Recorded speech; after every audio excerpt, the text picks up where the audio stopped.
Hello everyone and welcome to Gaming FTL. My name is Josh and I'm here with Jana from Rat King Games. Now you have a very interesting story about what a Rat King is. Yes, it's the name of our company and it's also the name of a phenomenon. It was found in some chimneys in Germany and maybe in France as well. These are mummified rats, like 6 to 20 rats that are knotted on from their tails together by blood, shit and sweat. And but they were still alive, and we thought this is so philosophical and beautiful. It's like game development, so we probably should call us Rat King. Oh, that makes a lot of sense then. Okay, so you're here to show off Try. So can you tell us a bit about the game mechanics and what the story is?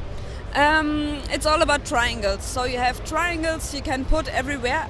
You have rooms you have to explore, and the triangles help you by putting them on over abysses, so you can walk over them, or you can put them on walls and they got sticky, and you can change your gravitation. So ceilings became floors, and you also later on have light rays you can deflect with these triangles.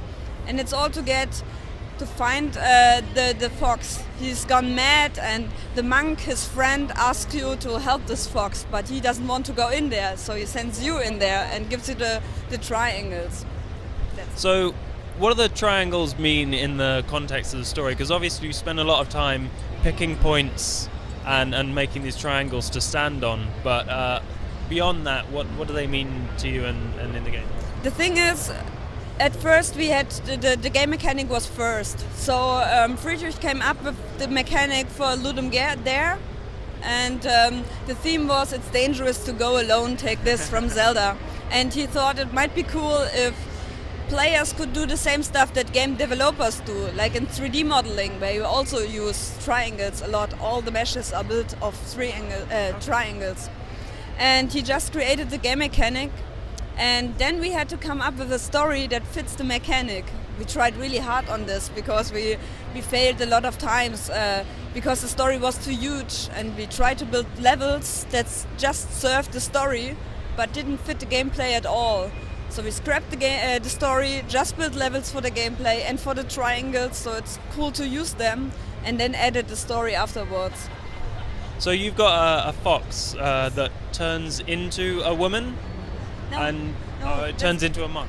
This is the old Chinese story I didn't know of. Oh, okay, yeah. I just created a monk because I like the style of them, the robe and stuff, and the mask, and I like foxes, so I just put them together. And I told this is Chinese friend, and she told me, yeah, that's a thing in China. It's an old story of a fox that is alluring the monk from becoming bad by being a woman.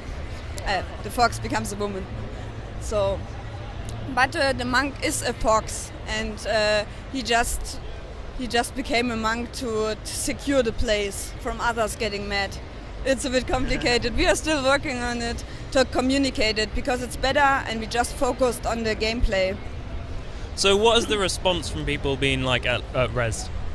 It's really good, I think. People seem to enjoy it. It's so good because we never tested the game before in this open space kind of festival thing, where people are really busy and want to see explosions and press a button and got a successful thing.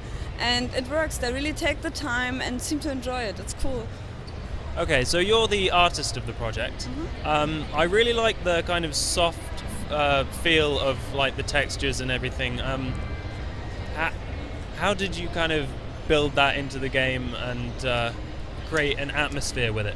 Yeah, I think it was a long process to get this kind of style, because at first we tried more photorealistic textures, like walls where you really can see the bricks, and they had normal maps and stuff, but it also didn't fit the gameplay. And I couldn't create characters that looked as realistic as the walls. So we tried to be more minimalistic, and so it became more fun to make it, because I'm just one person who does the art, and it's just easier to do it, but also looks more beautiful. It's fun. One guy said the 3D 3D games these days, they look, in some years they really look old. They don't work anymore. But I think when you try to be minimalistic, it can work even in years. Yeah, it has a really defined art style. Yeah. So as a small indie team, how many people are in your team? We are 2 people in the core team. Friedrich is the programmer, I'm the artist, and we share the level design part. And we have a musician, which is his brother, who is his brother, and we have a sound guy and someone who's doing the voice acting. Okay, cool. Yeah. So, being a very small focused team, what does it mean to you being an indie developer? I can do whatever I want, whenever I want it, and it's so cool to just do the stuff you like. There's no one telling you, no, we need to free to play put in there because that's the big thing now, and oh no, the character needs more polies because people want more polies in the characters and stuff. You can just do your own style. I mean, you also have to get your own money and look for your marketing on your own, and I mean, you also have to shit with it, of course, but I enjoy it more than anything else. Brilliant. Okay, well, thank you for joining me. Is there anything else you'd like to say before we wrap up? Bye, try. No, I don't know. It's really cool to be on Rezzed here, to meet you people and to get the feedback. It's really cool here. Awesome. Well, yeah, as I say, thank you for joining us. And do check out Try. There'll be links in the description, and please do look out for more interviews and gameplay previews from Rezzed. Thank you, everyone, and I will see you next time.